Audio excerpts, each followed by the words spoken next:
تو چشتی صاحب قبلہ علماء حقہ میں سے ہیں. چشتی صاحب قبلہ پر یزیدی ہونے کا ٹھپا لگ ہی نہیں سکتا. چشتی صاحب جیسے محسن اسلام اور اہل سنت کے عظیم محسن اور رہبر کو یہ جو یزیدی کہنے والے ہیں یہ خود خبیث اور دجال ہیں، جھوٹ اور فریب سے کام لے رہے ہیں. چشتی صاحب قبلہ پر یزیدی ہونے کا ٹھپا لگ ہی نہیں سکتا. اچھا، میں عرض کر رہا تھا کہ یہ بعض شر پسند عناصر جو ہے نا استاد صاحب قبلہ کے بیان کردہ مسئلہ یزید کو غلط رنگ دے رہے ہیں. جی، استاد صاحب قبلہ کے بیانات میں بھی کہیں یزید کی حمایت کی جھلک نہیں ہے اور نہ دور کا واسطہ ہے.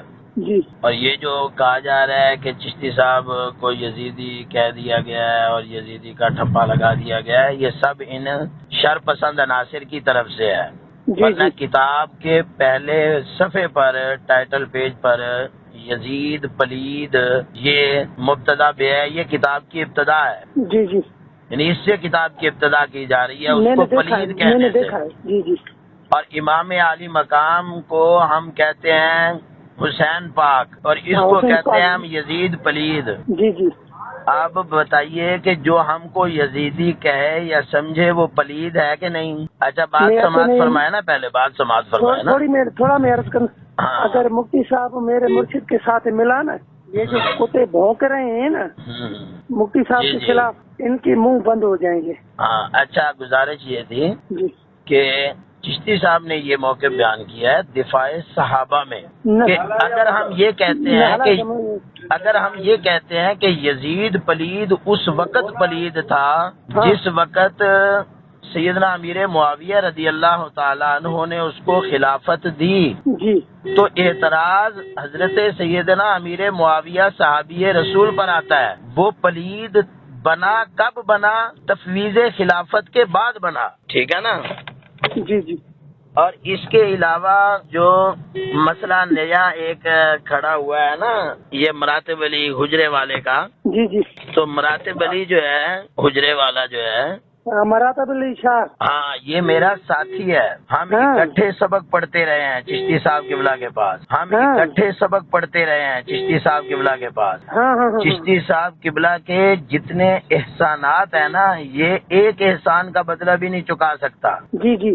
اس نے زیادتی یہ کی ہے کہ اپنے شاگردوں میں اس نے یہ رنگ بھرا ہے کہ چشتی صاحب نعوذ باللہ من ذالک انبیاء کی توہینیں کر رہے ہیں اور اہل بیت کی توہینیں کر رہے ہیں اور صحابہ کی توہینیں کر رہے ہیں. محمد رضا، میں آپ کی ساری بات سمجھ گیا. میری بات پہلے سماعت کر لینا.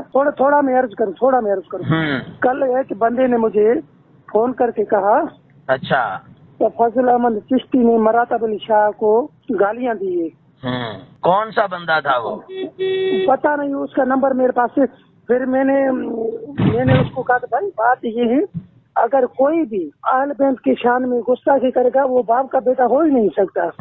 لیکن رہی بات چشتی صاحب کا میں نے پورا بیان سنا ہوا ہے. اب وہ حدیث پاک جو ہے نا وہ یہ ہے کہ علماء کی اور سادات کی، علماء اور سادات کی توہین کرنے والا جو ہے نا وہ حیضی یا حرامی بچہ ہوتا ہے. ٹھیک ہے نا؟ تو علماء حقہ کی توہین بھی تو یہ اسی زمرے میں ہے نا. تو چشتی صاحب قبلہ علماء حقہ میں سے ہیں. مراتب علی کی چشتی صاحب نے توہین کوئی نہیں فرمائی.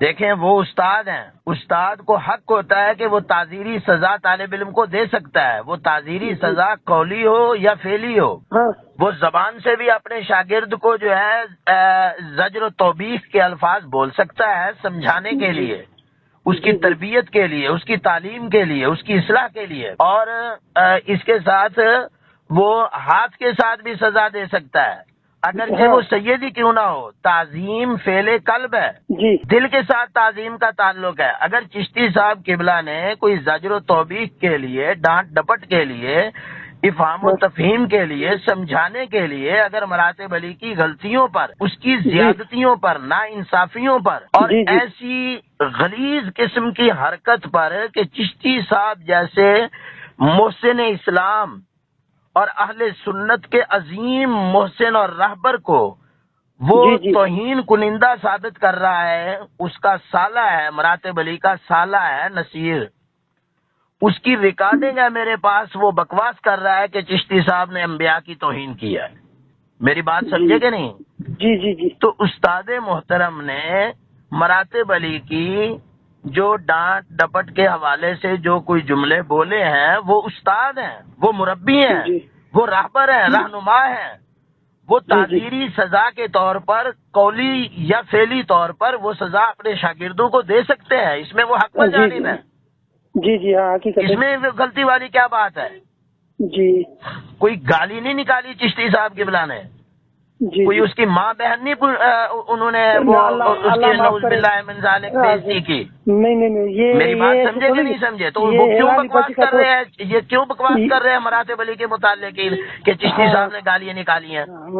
کوئی ایک گالی ثابت کرے چشتی صاحب نے گالی نکالی ہو؟ نہیں، یہ چشتی صاحب قبلہ نے، دیکھیں نا آپ ایک سمجھدار آدمی ہیں، تھوڑا میں نے اس کو کہہ دیا تو جو اہل بیت کی شان میں گستاخی کہے گا نا تو وہ باپ کا بیٹا ہو ہی نہیں سکے گا۔ ایسے تھوڑی ہے جیسے وہ غلط کرتے ہیں، جیسے کلپ کاٹ کے مجھے سنائی گئی تھی، میں نے شجاباد میں بھی بتایا تھا۔ عرض یہ بندے ایسے کہتے رہیں گے، انشاءاللہ ان کے منہ بند ہو جائیں گے۔ بات کرنے کا مقصد یہ ہے کہ یہ شر پسند عناصر جو غلط رنگ دے رہے ہیں نا چشتی صاحب قبلہ کے خلاف، لوگوں کو غلط سمت لے جا رہے ہیں، یہ اپنا بھی نقصان کریں گے، اہل سنت کا بھی نقصان کریں گے۔ بھائی اپنا کریں گے، اہل سنت کو کیا کریں گے؟ میں بتاؤں نا، آپ میرے دوست آدمی ہیں، مخلص دوست ہیں، آپ سے میرا پرانا رابطہ ہے، تو میں نے یہ سمجھا ہے، میں نے اصل میں آپ کی کوئی گفتگو سنی ہے، اس نے وہ اظہر سلیم نے وہ جو آپ نے اس کے ساتھ گفتگو کی ہے، جتنی اس نے وہ ساری ریکارڈنگ کی ہے، اور اس ریکارڈنگ کو وہ شائع کر رہا ہے، وہ کل کی ہے، وہی وہ اس ریکارڈنگ کو شائع کر رہا ہے، لوگوں میں اس طور پر شائع کر رہا ہے کیونکہ آپ کو اس نے مکمل بات تو بتائی نہیں، اور آپ نے بھی مکمل تفصیل سے بات نہیں کی، آپ نے بھی ابہامی جملے بولے ہیں اس میں، وہ اس کو آپ کی ریکارڈنگ کو چشتی صاحب قبلہ کی مخالفت میں پیش کر رہا ہے۔ نہیں یہ کل کی تھی، کل اس نے ہم سے بات کی تھی، کل کو کل میں نے اس لیے یہ آپ کے اس میں آپ کے یہ الفاظ بھی ہیں کہ میں نے چشتی کو کہا ہے کہ جو یزیدی کا ٹھپا تجھ پر لگ گیا ہے یہ نہیں ختم ہوگا، یہ بات آپ کی ٹھیک نہیں ہے۔ دیکھو میں آپ کو یہ بات بتاؤں آپ کو، یہ جو یزیدی کہنے والے ہیں یہ خود خبیث اور دجال ہیں، جھوٹ اور فریب سے کام لے رہے ہیں۔ چشتی صاحب قبلہ پر یزیدی ہونے کا ٹھپا لگ ہی نہیں سکتا۔ بھائی عرض یہ میری بات سمجھے کہ نہیں سمجھے؟ اچھا میں جو گزارش کر رہا ہوں نا، آپ نے اگر دیکھیں، آپ نے اگر ایسے لوگوں کے ساتھ تعلق رکھا، رابطہ رکھا تو وہ ہمارے تعلق میں نقصان پہنچائے گا۔ نہیں، ایسے لوگوں کے ساتھ میں نہیں رکھوں گا۔ ہاں دیکھیں، آپ ایک اہل سنت کا مخلص دست رکھنے والے ہیں، اور ہم نے آپ کے ساتھ جو تعلق قائم کیا ہے، استوار کیا ہے، آپ سب کچھ جانتے ہیں، کوئی جتانے والی بات نہیں ہے اس میں، میری بات سمجھے کہ نہیں؟ تو اس لیے آپ ایسے لوگوں سے رابطہ مت کریں، یہ لوگ آپ کا نقصان کریں گے، یہ لوگ چشتی صاحب کی نظروں میں بھی آپ کو مخدوش کر دیں گے، اور ہمارے تعلق کے درمیان یہ دراڑیں ڈالنے والے لوگ ہیں۔ بھائی عرض یہ محمد رضا، انشاءاللہ آپ سے میں گپ شپ کروں گا، ایسے کریں گے، عشاء کی نماز کی بات کریں۔ ابھی میں میں بھی ایک محفل میں شریک ہونے کے لیے جا رہا ہوں۔ اللہ بہتر کریں گے، اللہ کے رسول۔ جی انشاءاللہ جو چاہے ویسے کرتے رہے، اس کو کرنے دے۔ ہاں اللہ تعالیٰ مدد فرمائے۔ ٹھیک ہے، آپ ایسے لوگوں سے رابطہ مت رکھیں۔ السلام علیکم ورحمۃ اللہ۔ وعلیکم السلام۔